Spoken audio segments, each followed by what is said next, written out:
இப்போது புதிய அறிமுகம் ஆச்சி ஹோட்டல் சாம்பார் மற்றும் ஆச்சி இடிச்ச சாம்பார் 50 கிராம் ரூபாய் 20 மட்டுமே.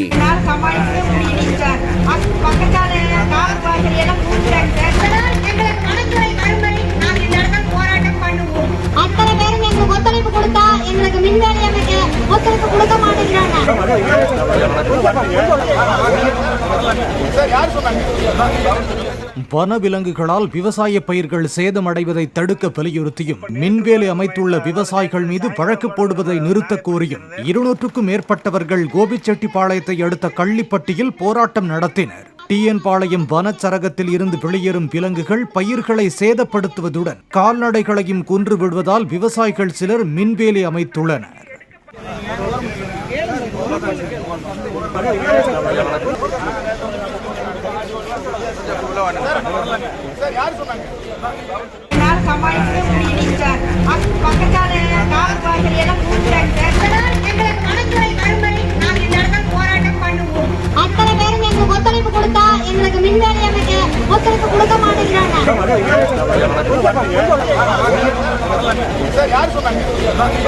இப்போது புதிய அறிமுகம் ஆச்சி ஹோட்டல் சாம்பார் மற்றும் ஆச்சி இடிச்ச சாம்பார் 50 கிராம் ரூபாய் 20 மட்டுமே.